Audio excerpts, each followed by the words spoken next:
아주 기분 좋은 소식이 떴습니다. 윤두창이가 가장 두려워하는 추 장군님이 사실상 국회의장으로 화려한 복귀를 하게 됐습니다. 하필 전 영상을 만들고 난 뒤 뉴스가 떠서 피눈물이 나긴 했지만 아주 기분 좋은 소식 여러분들께 공유드리겠습니다. 22대 전반기 국회의장으로 추미애 전 장관님이 사실상 확정됐습니다. 정성호 민주당 의원은 오늘 입장문을 통해 국회의장 경선 후보직을 사퇴한다고 밝혔고, 이어서 조정식 의원도 추 장관님과 국회에서 회동 후 후보직에서 사퇴하며 추미애 국회의장 지지를 선언했습니다.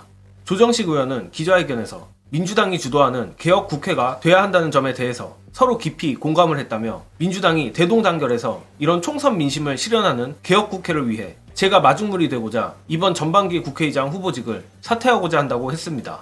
또한 추미애 후보가 저와 함께 최다선이지만 연장자라는 점을 존중을 했다라 했는데, 역시 오늘 김민석 의원의 추미애 공개 지지는 우연이 아니었습니다. 김민석 의원의 메시지와 조정식 의원의 메시지가 상당히 비슷한 결인 걸 보면 이미 당내에선 추미애 추대 분위기가 며칠 전부터 형성되고 있었던 것 같습니다.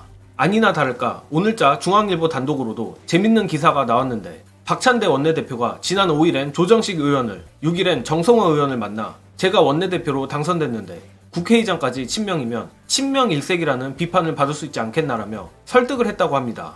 다른 사람도 아니고 박찬대 원내대표가 나섰다는 이 보도가 사실이라면 아무래도 이번 추미애 국회의장 추대에 어느 정도 이재명 대표의 의중도 담겼다는 것으로 보는 게 맞을 듯합니다.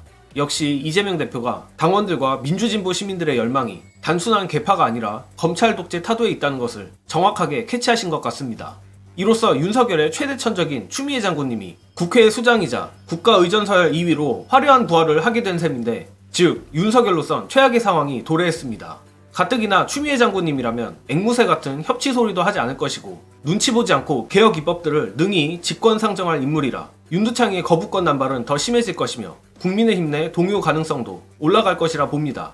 특히 국힘이 벌써부터 동요하고 있는 것이 느껴지는 게, 최근 여권에서 이번 영수회담 비선 논란이 터지고 난 뒤 재미난 썰이 돈다고 하는데, 관련한 영상 보시고 이어가겠습니다. 오늘 또 지금 돌고 있는 썰이 뭔지 아십니까? 용산 주변으로?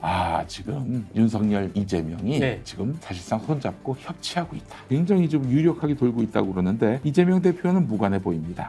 총리 인선에 관한 내용을 두고 비선들끼리 나눈 그런 내용이 실제 윤통과 이재명 대표 사이에 교감이 되고 있다는 이야기. 이게 여권으로부터 나온다는 건데, 지금 총리 후보로 누가 거론되고 있죠? 권영세가 지금 유력하게 거론되고 있는데, 사실은 이제 이재명 대표로서는 누가 총리가 되든 관계없다, 당신이 골라라, 뭐 이런 입장인 듯 하지만, 민주당 쪽에서는 윤석열이 행여 탄핵되면은 대통령 권한대행이 또 그 총리가 돼야 되겠습니까? 그런 의미에서 완전히 관심 밖의 일로 될 수는 없다, 이런 얘기도 지금 나오고 있는 상황입니다. 비선 논란이 사실 뭐 아니라고 하긴 하지만 너무 구체적이잖아요. 이 내용 자체가 거짓말로 하기에는 힘들어요, 이건. 그러니까 사실은 어느 정도 대화가 왔지만 이재명이 이걸 받을 리도 사실 없는 거고. 다만 이제 윤석열이 쓰는 어떤 전술이 양면 전술 같아요. 약간 방심 풀려고. 그건 다 보여야 하는 짓이. 글쎄 말이야. 그렇기 때문에 이재명 대표가 말려들 가능성은 좀 낮다. 저는 여권 내에서 이런 불만 섞인 썰들이 도는 것도 충분히 가능하다고 생각합니다. 또한 몇 주 전 민주당 의원들 중심으로 주호영 국무총리 썰이 나온 것만 봐도 영상에 나온 대로 이재명 대표는 몰라도 민주당 측에선 차기 총리를 어느 정도 신경 쓰고 있는 것이 사실이라고 봅니다. 그런 상황에서 탄삼 중 추 장군님이 국회의장을 맡게 된 것은 정말 행운이라고 생각합니다. 이는 과거 사례를 봐도 알 수 있는데, 과거 박근혜 정부 때 최순실 게이트가 터진 직후 박근혜는 거국 내각을 구성하겠다며 당시 정세균 국회의장을 예방하여 총리 추천을 받으려 했었습니다. 그러나 정세균 국회의장은 어설픈 총리 추천 대신 총리의 권한이 어디부터 어디까지인지 명확하게 하라고 요구했고, 이를 거부한 박근혜는 결국 탄핵당하게 됩니다.